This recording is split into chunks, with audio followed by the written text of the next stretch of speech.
नमस्कार साथियों, स्वागत है आप सभी का एक बार फिर से इस चैनल पे।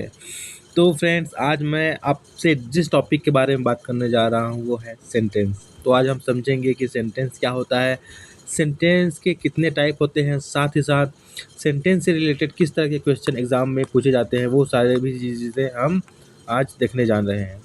ठीक है, तो चलिए ज़्यादा समय वेस्ट ना करते हुए हम टॉपिक को स्टार्ट करते हैं। पहले कुछ बेसिक चीज़ें आपसे डिस्कस करना चाहूँगा मैं। जैसे अगर मैं आपसे कहूँ कि APPLE एप्पल, क्या आपको इसका मतलब पता है? तो आप कहेंगे बिल्कुल, हम इसका मतलब जानते हैं। एप्पल का मतलब होता है सेब। ठीक है, बहुत बढ़िया। अगर मैं आपसे कहूँ BALL बॉल, बॉल का मतलब क्या होता है, क्या आप जानते हैं? आप कहेंगे बिल्कुल, इसको कौन नहीं जानेगा। बॉल का मतलब होता है गेंद। बिल्कुल सही है। अगर मैं आपसे कहूँ CAT कैट, कैट का मतलब क्या होता है? आप कहेंगे बिल्ली। इतना इजी क्यों पूछ रहे हो? वही बताऊंगा दोस्तों क्यों पूछ रहा हूँ। तो देखिए, ये है एप्पल, एप्पल मतलब सेब, बॉल मतलब गेंद, कैट मतलब बिल्ली। अब अगर मैं जो एप्पल है, जिन लेटर से मिल करके बना है, उन्हीं लेटर्स को बना करके एक और शब्द बनाने की कोशिश करता हूँ। जैसे मैं डबल P ले लेता हूँ और ले लेता हूँ L, उसके बाद A ले लेता हूँ और ले लेता हूँ E। क्या आपको इसका मतलब पता है? आप कहेंगे नहीं पता, क्या है इसका मतलब? मुझे भी नहीं पता। ठीक है, अगर मैं बॉल जिन लेटर से मिल करके बना है, उन लेटर्स का यूज़ करके मैं कुछ और बनाता हूँ, एक दूसरा वर्ड बनाने की कोशिश करता हूँ, जैसे BLLA। ठीक है, अब इसका मतलब क्या होता है, क्या आपको पता है? मुझे तो नहीं पता। अगर मैं कैट, CAT कैट में जो लेटर्स यूज़ हुए हैं उनको यूज़ करके कोई दूसरा एक वर्ड बनाना चाहूँ, जैसे TCA, क्या आपको इसका मतलब पता है? नहीं पता होगा। तो दोस्तों, ये ऐसे ग्रुप ऑफ कैरेक्टर्स हैं जिनका मतलब हमें नहीं पता, लेकिन ये जो ऐसे ग्रुप ऑफ कैरेक्टर्स हैं जिनका मतलब हमें पता है। तो यहीं से एक डेफिनेशन निकलता है वर्ड का। किसका? वर्ड का। मतलब वर्ड किसे कहते हैं, यहीं से निकलता है कि ऐसे ग्रुप ऑफ कैरेक्टर जिनका मतलब हमें पता हो, जिनका मतलब हमें समझ में आए, उन्हें हम क्या कहते हैं? उन्हें हम वर्ड्स कहते हैं। तो ये सभी क्या हो जाएंगे? वर्ड्स हो जाएंगे। लेकिन ऐसे ग्रुप ऑफ कैरेक्टर्स जिनका मतलब हमें पता ना हो या फिर जिनका मतलब हमें समझ में ना आए, उन्हें हम वर्ड्स नहीं कहेंगे। मतलब ये जो हैं वो वर्ड्स नहीं हैं। अब जो सेंटेंस है दोस्तों, जो आज हम डिस्कस करने जा रहे हैं, उसको भी इसी तरीके से हम रिलेट कर सकते हैं। जैसे हमने वर्ड को कहा कि ग्रुप ऑफ कैरेक्टर जिनका मतलब हमें समझ में आए, उसे हम वर्ड्स कहते हैं। तो जो सेंटेंस होता है वो कुछ उसी तरीके से होता है, बस फ़र्क इतना होता है कि जो सेंटेंस है वो ग्रुप ऑफ वर्ड से बनता है। जो वर्ड था वो किससे बनता था? ग्रुप ऑफ कैरेक्टर से बन रहा था, यानी कि कैरेक्टर के कॉम्बिनेशन से बन रहा था। लेकिन जो सेंटेंस होता है वो वर्ड्स के कॉम्बिनेशन से बनता है। वर्ड्स के कॉम्बिनेशन से, वर्ड्स के कॉम्बिनेशन से क्या बनता है दोस्तों? सेंटेंस बनता है। अब वर्ड्स के कॉम्बिनेशन को कब हम सेंटेंस कहेंगे? तो तब कहेंगे जब उनका मतलब हमें समझ में आए। उसका मतलब कब हमें समझ में आएगा? जब उसका कुछ सही अर्थ निकलेगा। जैसे अगर मैं कहूँ आई एम राम, मैं राम हूँ, आप सभी को समझ में आ रहा है, ठीक है, कि मैं राम हूँ। अगर मैं यही लिख दूँ राम MI, अब आप कहोगे ये क्या है, ये तो गलत है, आप कहना क्या चाहते हो, हमें समझ नहीं आ रहा है ना? ये हमें बिल्कुल समझ में आ गया कि हम कहना क्या चाहते हैं, कि मैं राम हूँ। लेकिन दूसरा सेंटेंस लिखने की मैं कोशिश कर रहा हूँ, मैं लिख रहा हूँ राम MI। अब ये क्या है? इससे कन्फ्यूज़न क्रिएट हो रहा है, इससे कुछ क्लियरिटी नहीं मिल रहा है, इससे क्या हो रहा है? कन्फ्यूज़न क्रिएट हो रहा है। तो दोस्तों, जहाँ आपको कन्फ्यूज़न क्रिएट हो, जहाँ आपको पूरा अर्थ समझ में ना आए, वो सेंटेंस नहीं है।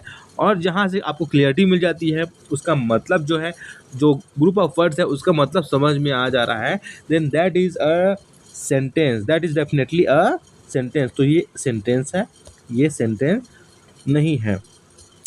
तो मतलब समझ में आता है जब एक परफेक्ट मैनर में कोई भी जो ग्रुप ऑफ वर्ड्स लिखे होते हैं, तो हमें समझ में आए कोई भी चीज़, उसको लिखने का तरीका क्या होना चाहिए। काफ़ी इस पर रिसर्च हुआ, काफ़ी इस पर काम हुआ, तब जा कर के एक प्रॉपर स्ट्रक्चर तैयार हुआ। वो स्ट्रक्चर होता है दोस्तों सेंटेंस का सब्जेक्ट, वर्ब और उसके बाद होता है ऑब्जेक्ट। ये होता है स्ट्रक्चर किसका, सेंटेंस का। अच्छा, अब सेंटेंस क्या होगा अगर मैं डिफाइन करूं, तो ग्रुप ऑफ वर्ड्स, शब्दों का ऐसा समूह जिसका मतलब हमें समझ में आए, उसे हम सेंटेंस कहते हैं। और सेंटेंस का स्ट्रक्चर होता है सब्जेक्ट, उसके बाद वर्ब और उसके बाद ऑब्जेक्ट। अब एक चीज़ मैं आपसे कहूँगा कि एक सेंटेंस में क्या क्या होने चाहिए जो ज़रूरी है, उसके बिना हम सेंटेंस की कल्पना भी नहीं कर सकते हैं। तो दोस्तों, अगर हम बात करें एक सेंटेंस की, तो सेंटेंस में हमेशा आपको एक सब्जेक्ट और वर्ब का कॉम्बिनेशन ज़रूर मिलेगा। किसका कॉम्बिनेशन मिलेगा, सब्जेक्ट और वर्ब का कॉम्बिनेशन मिलेगा। एक सेंटेंस में कुछ हो ना हो मैटर नहीं करता, लेकिन उस सेंटेंस में सब्जेक्ट और वर्ब होना ज़रूरी है। ठीक है। अब जो ऑब्जेक्ट है वो ऑप्शनल होता है, अगर ज़रूरी है तो लगाइए, ज़रूरी नहीं है तो फिर ना लगाइए, लेकिन एक सेंटेंस में सब्जेक्ट और वर्ब होना ही चाहिए, तब जा कर के वो जो सेंटेंस है वो सेंटेंस कहलाएगा।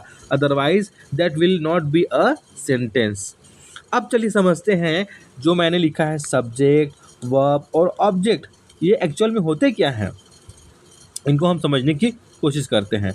तो चलिए दोस्तों शुरुआत करते हैं। पहले हम शुरुआत करते हैं सब्जेक्ट से कि सब्जेक्ट होता क्या है। तो दोस्तों, सब्जेक्ट जो होता है एक ऐसा वर्ड होता है जो कोई कार्य करता है। क्या करता है, एक ऐसा वर्ड होता है जो कोई कार्य करता है। पहला क्या करता है, कोई कार्य, यानी कि कोई एक्शन करता है।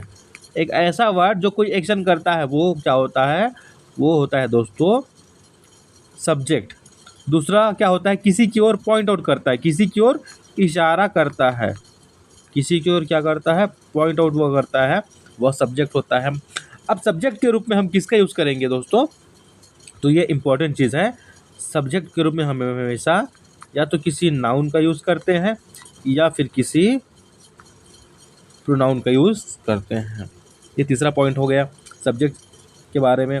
अब चौथा जो पॉइंट है, सब्जेक्ट की पहचान कैसे करेंगे हम, तो हमें सेंटेंस में ना हु का क्वेश्चन करना है।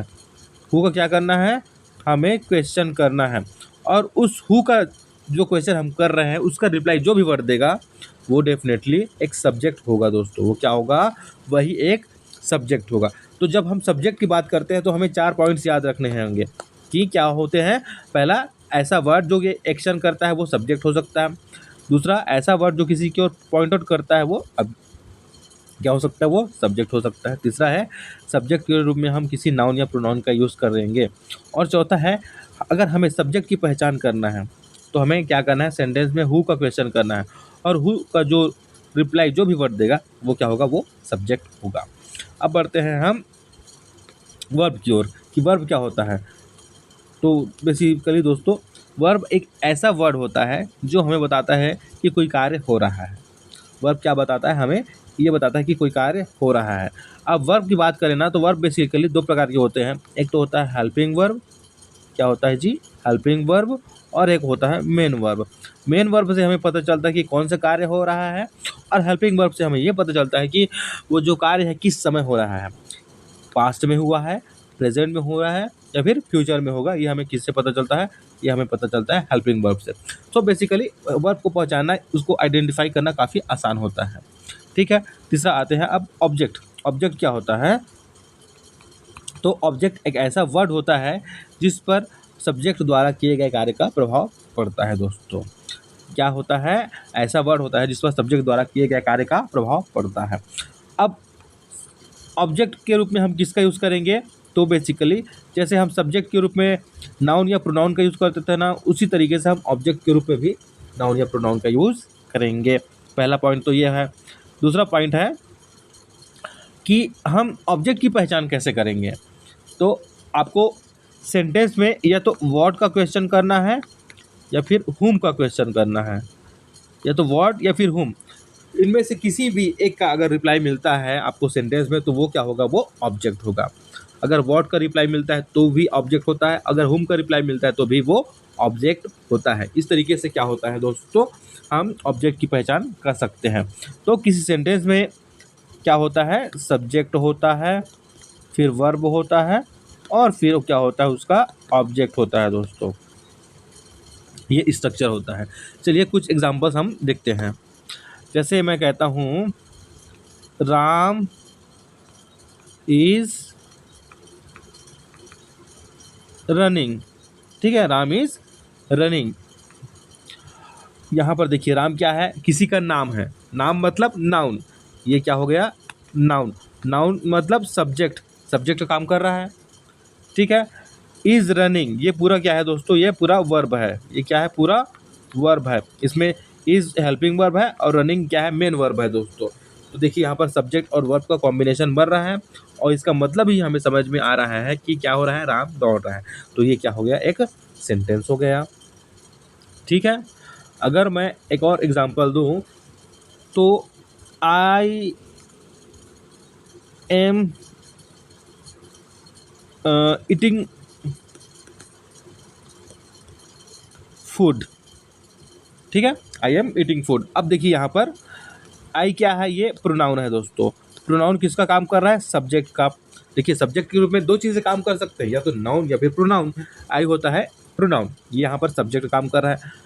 एम ईटिंग क्या है, ये वर्ब है, ठीक है। एम ईटिंग क्या है, वर्ब है।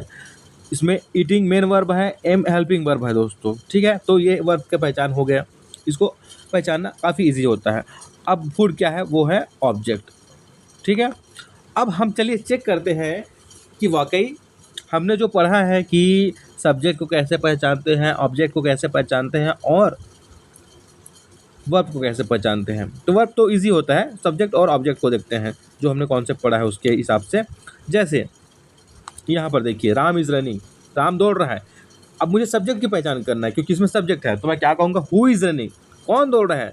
तो कौन का रिप्लाई कौन देगा, कौन का रिप्लाई देगा दोस्तों, राम। कौन दौड़ रहा है, तो राम दौड़ रहा है। तो हु का रिप्लाई जो भी वर्ड देता है वो क्या होता है, वो होता है सब्जेक्ट। तो राम यहाँ पर क्या हो रहा है, सब्जेक्ट हो रहा है। इसी तरीके से अगर अगले एग्जाम्पल में मैं देखूँ, आई एम ईटिंग फूड, मैं खाना खा रहा हूँ, तो कौन खाना खा रहा है, कौन का रिप्लाई देता है, आई। आई क्या हो गया, सब्जेक्ट हो गया, ठीक है। अब मुझे देखिए मैंने कहा यहाँ पर फूड क्या है, ऑब्जेक्ट है। अब मैं उसको चेक करता हूँ कि वाकई ये ऑब्जेक्ट है कि नहीं है। तो मैं खाना खा रहा हूँ, मैं क्या खा रहा हूँ, मैं क्या खा रहा हूँ, मैं खाना खा रहा हूँ। तो क्या का रिप्लाई कौन दे रहा है, व्हाट का रिप्लाई कौन दे रहा है, व्हाट का रिप्लाई दे रहा है दोस्तों, फूड। क्या खा रहा हूँ, खाना खा रहा हूँ, तो फूड क्या हो गया, फूड हो गया हमारा ऑब्जेक्ट। इस तरीके से आपको क्या पहचानना है, आपको दोस्तों पहचानना है, सब्जेक्ट को पहचानना है, ऑब्जेक्ट को पहचानना है। और वर्ब तो ईजी होता है पहचानना वैसे, ठीक है। तो इस तरीके से आपको पहचान करना है। अब चलिए थोड़ा सा आगे बढ़ते हैं। तो ये हुआ हमने सब्जेक्ट, ऑब्जेक्ट और वर्ब को कैसे पहचानते हैं वो देखें, साथ ही समझा कि सेंटेंस क्या होता है। अब देखिए सेंटेंस के क्या क्या प्रकार होते हैं वो समझते हैं। तो बेसिकली दोस्तों सेंटेंस ना दो तरह से हम क्लासीफाई करते हैं। पहला फंक्शन के आधार पर इसको देखते हैं, और दूसरा होता है स्ट्रक्चर के आधार पर। फंक्शन के आधार पर जो सेंटेंस होते हैं वो 5 प्रकार के होते हैं। कौन कौन से होते हैं, असर्टिव होता है, इंटरोगेटिव होता है, इम्परेटिव होता है, एक्सक्लेमेटरी होता है और ऑप्टेटिव होता है। बात करें स्ट्रक्चर के आधार पर तो बेसिकली ये 3 प्रकार के होते हैं। एक चौथा प्रकार भी होता है, वो होता है compound complex sentence. Compound complex sentence, देखिए सिंपल सेंटेंस हो रहा है, कंपाउंड सेंटेंस हो रहा है, कॉम्प्लेक्स सेंटेंस हो रहा है। एक होता है कंपाउंड कॉम्प्लेक्स सेंटेंस, ये भी होता है स्ट्रक्चर के आधार पर। हम इनको पूरी तरह से डिटेल से पढ़ेंगे, बट शुरुआत करते हैं हम फंक्शन के आधार पर जो सेंटेंस टाइप हैं वो, और शुरुआत करते हैं पहले हम असर्टिव सेंटेंस से। तो देखिए असर्टिव सेंटेंस क्या होता है, आज देखिए दोस्तों, असर्टिव सेंटेंस को ना डिक्लेरेटिव सेंटेंस भी कहा जाता है। असर्टिव सेंटेंस को क्या कहा जाता है, डिक्लेरेटिव सेंटेंस भी कहा जाता है। अब देखिए जो असर्टिव असर्टिव वर्ड है ना वो असर्ट से आया है, जिसका मतलब है होता है अपनी बात को कहना। अब असर्टिव सेंटेंस का यूज़ हम कब करते हैं, तो कोई स्टेटमेंट देने के लिए, कोई फैक्ट बताने के लिए या फिर कोई इन्फॉर्मेशन देने के लिए हम असर्टिव सेंटेंस का यूज़ करते हैं दोस्तों। असर्टिव सेंटेंस जो है ना वो बेसिकली दो प्रकार के होते हैं, एक होता है अफर्मेटिव, एक होता है नेगेटिव। अब अफर्मेटिव सेंटेंस क्या होता है, तो ऐसे सेंटेंस जो पॉजिटिव इन्फॉर्मेशन देते हैं ना उन्हें हम अफर्मेटिव सेंटेंस कहते हैं, और जो निगेटिव इन्फॉर्मेशन देता है उन्हें हम निगेटिव सेंटेंस कहते हैं। जो अफर्मेटिव सेंटेंस होता है इसका स्ट्रक्चर होता है subject plus verb plus object. ठीक है, ये हो गया अफर्मेटिव सेंटेंस का स्ट्रक्चर।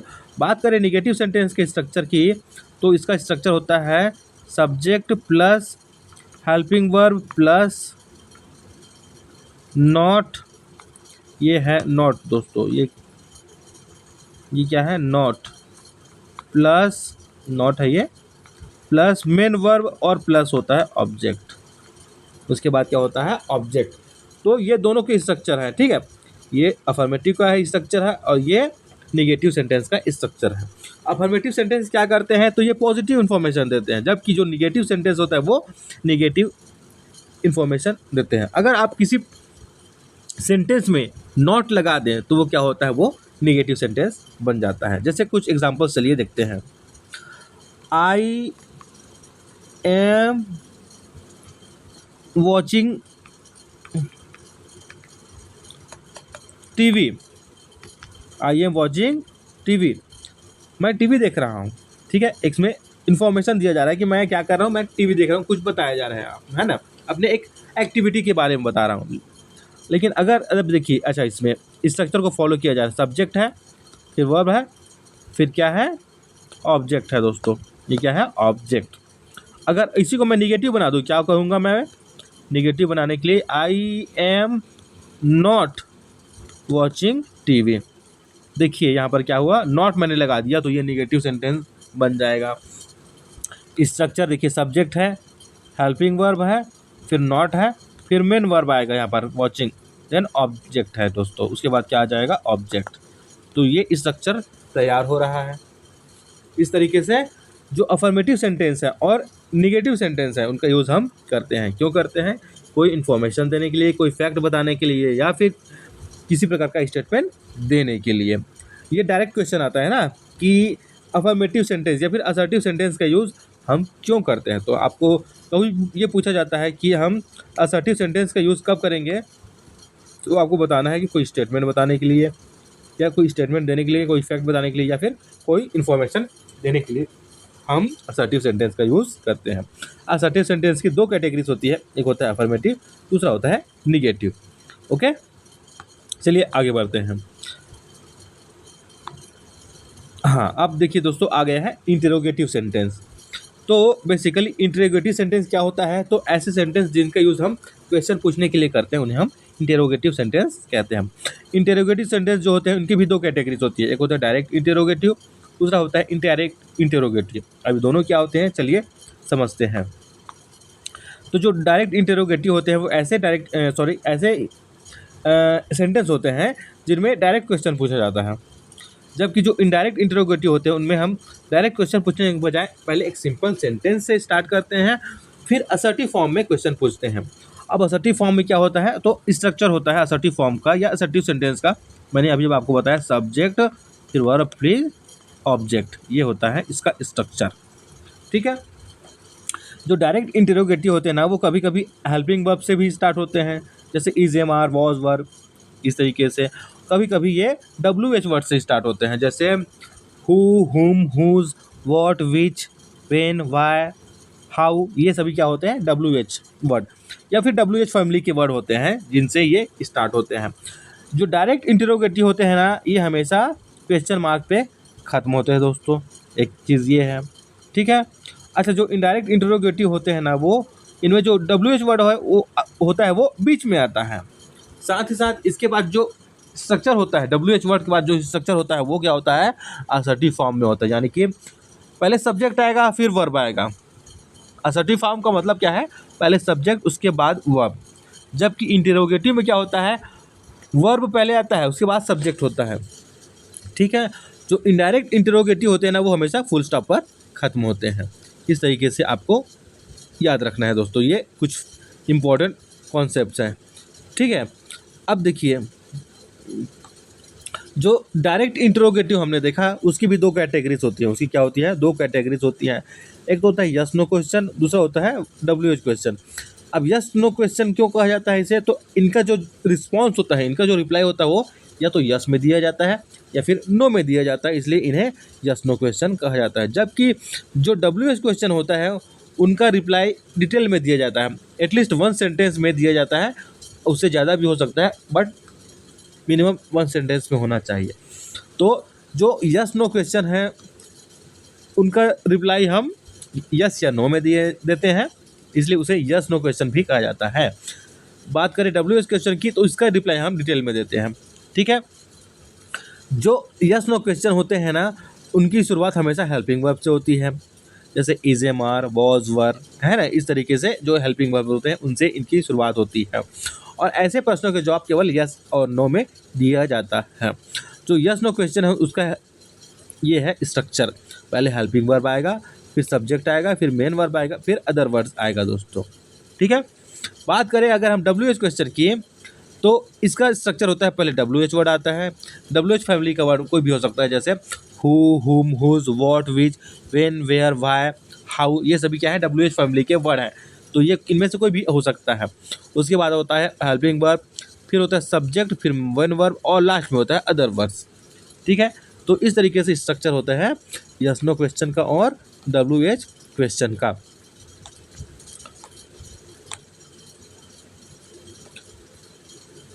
अच्छा चलिए इसमें हम कुछ एग्जाम्पल भी देख लेते हैं। जैसे हम यस नो क्वेश्चन के लिए बात करते हैं तो मैं क्या कह सकता हूँ, जैसे